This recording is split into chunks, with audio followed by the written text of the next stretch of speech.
Quality और consistent performance के लिए सिर्फ सिल्वर पंप्स एंड मोटर्स, नाम याद रखना।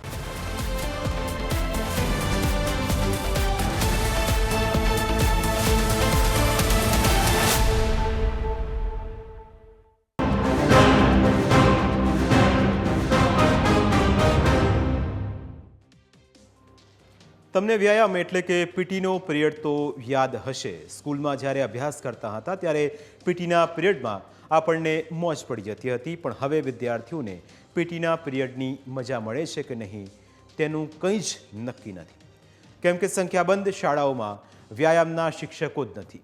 વ્યાયામના શિક્ષકો પોતે કસરત કરીને થાકી ગયા, પણ હજુ તેઓ વિદ્યાર્થીઓને કસરત નથી કરાવી શકતા, કારણ કે સાહેબ આપણે ત્યાં વ્યાયામના શિક્ષકોની કાયમી ભરતી થતી જ નથી। ખેલ સહાયક યોજના હેઠળ શિક્ષકોની ભરતી તો થાય છે, પણ કરાર આધારિત થાય છે, જેને લઈને હવે વ્યાયામ શિક્ષકો મેદાને આવ્યા છે। 4000 જેટલા શિક્ષકોએ કાયમી ભરતીની માગણી સાથે વિરોધ નોંધાવ્યો છે। તેઓ છેલ્લા 15 વર્ષથી કાયમી ભરતીની માગણી કરી રહ્યા છે, પરંતુ હજુ સુધી આ માગણી ધ્યાનમાં જ નથી લેવાઈ। આપણે ત્યાં વર્ષ 2036માં ઓલિમ્પિક યોજાવાની છે, પણ સ્કૂલમાં બાળકો માટે રમતગમતના પૂરતા શિક્ષકો જ નથી, અને એટલે જ વ્યાયામના શિક્ષકો પાટનગરમાં વિરોધ પર ઉતરી આવ્યા છે। તેઓએ રામકથા મેદાનમાં ખેલ સહાયક યોજનાનો વિરોધ કર્યો। તેમના મતે આ યોજના શાળાના બાળકો અને વ્યાયામ શિક્ષકોના હિતમાં નથી। શિક્ષકોનું કહેવું છે કે 11 માસના કરાર આધારિત આ યોજનામાં અનેક ખામીઓ છે। વિરોધ કરી રહેલા આ શિક્ષકોનું કહેવું છે કે બાળકોના સર્વાંગી વિકાસ માટે વ્યાયામ શિક્ષક રમતગમતના નિયમો શીખવાડે, બાળક એક કક્ષાએથી આગળ વધીને બીજી કક્ષાએ પહોંચે, પરંતુ તે પહેલાં જ વ્યાયામ શિક્ષકને ફરજ પરથી મુક્ત કરી દેવામાં આવે છે। આ યોજનામાં વ્યાયામ શિક્ષકને ખૂબ જ અન્યાય થઈ રહ્યો છે। 11 માસના કરાર આધારિત આ ખેલ સહાયકોની વિવિધ માગણીઓ છે। ખેલ સહાયકોનું કહેવું છે કે રાજ્યમાં તમામ ખેલ સહાયક માટે રજા માટેના નિયમો એક સરખા નથી। બીજો પ્રશ્ન તેમનો એ છે કે કરાર આધારિત 11 મહિના વેકેશન સિવાય કેવી રીતે પૂરા થાય તે બાબતનો ખુલાસો પણ કરવામાં આવતો નથી। ત્રીજો મુદ્દો કે રાજ્યમાં ખેલ સહાયકને 11 માસ પૂરા થયા વગર વિના જ છૂટા કરી દેવામાં આવે છે।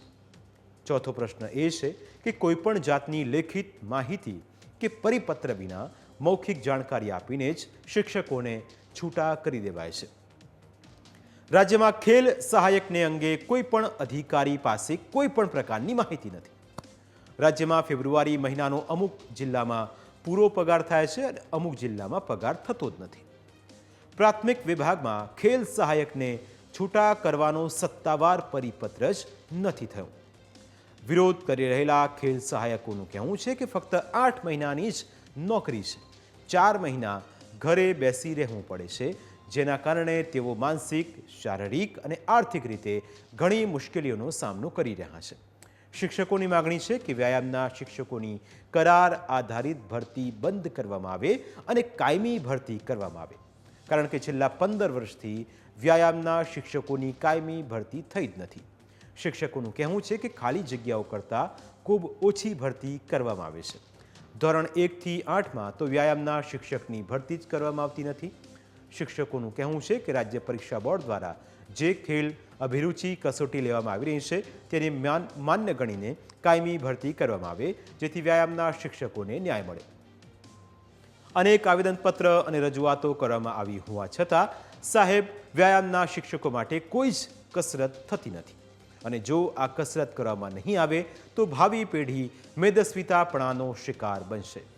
બાળકો મોબાઈલનો ઉપયોગ કરીને આંખો બગાડી રહ્યા છે। તેમના જીવનમાં કસરત હવે ઓછી થઈ ગઈ છે। તમે અને હું જ્યારે નાના હતા ત્યારે કેટલીક શારીરિક કસરત કરતા હતા, જે આપને પણ ખ્યાલ હશે। આપણે સ્કૂલમાં એ સિવાયના સમયમાં રમતો રમવા પાછળ સમય કાઢતા હતા।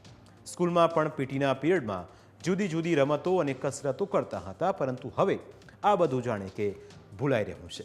ઘણી શાળાઓ એક શિક્ષકથી ચાલે છે, ત્યાં વ્યાયામનો તો કદાચ વિષય જ નહીં હોય, પરંતુ વ્યાયામ વિદ્યાર્થીઓ માટે ખૂબ જરૂરી છે।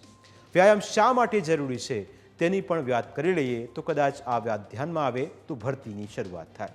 વ્યાયામથી બાળકોનો માનસિક અને શારીરિક વિકાસ થાય છે અને એ સાહેબોને શીખવાડવાની જરૂર નથી. વ્યાયામ કરવાથી બાળકોનો સ્ટ્રેસ ઘટે છે, આ વાત પણ ખૂબ મહત્વની છે. કસરત કરવાથી હાડકાં અને મસલ્સ સ્ટ્રોંગ બને છે. સ્ટ્રેચિંગ કરવાથી ઘૂંટણ, સાંધાઓ, ગરદન અને પીઠના મસલ્સ ફ્લેક્સિબલ બને છે. રેગ્યુલર કસરત કરવાથી બોડી પેઇન દૂર થાય છે, આત્મવિશ્વાસ વધે છે અને હતાશા દૂર થાય છે. રમતગમતમાં બાળકોની રુચિ વધે છે. રમતગમત ક્ષેત્રે બાળકોનું ભાવિ ઉજ્જવળ બને છે. પણ શું આ બધું થાય છે ખરા? આ જ સવાલ એક સૌથી મોટો છે. આમ વ્યાયામ એ બાળકોના વિકાસમાં મહત્વની ભૂમિકા ભજવે છે. વ્યાયામના શિક્ષકોની ભરતી ખૂબ જરૂરી છે. વ્યાયામના શિક્ષકોની ભરતી થશે તો વિદ્યાર્થીઓનું મન પ્રફુલ્લિત રાખી શકાય છે. તેઓ વધુ સારી રીતે અભ્યાસ કરી શકશે.